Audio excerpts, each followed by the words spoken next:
आपने सुना होगा एप्पल के प्रोडक्ट्स पे आपको HDFC बैंक की तरफ से काफ़ी कैशबैक मिलता है। क्या वो एग्जैक्टली उतने ही कैशबैक होता है या कोई हिडन चार्जेस होते हैं? इस वीडियो को लास्ट तक ज़रूर देखिए, मैं आपके सारे डाउट्स क्लियर करने लगा हूँ।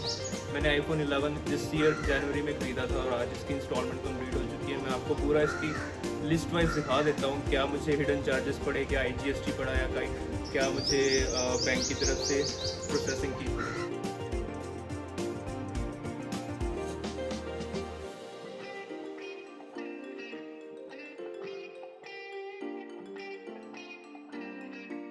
तो गाइस आपने देखा मुझे iPhone 11 59,720 के करीब पड़ा है, तो दैट इज़ ओके। अगर मुझे 5600 मिल गया है that is okay, not a bad deal.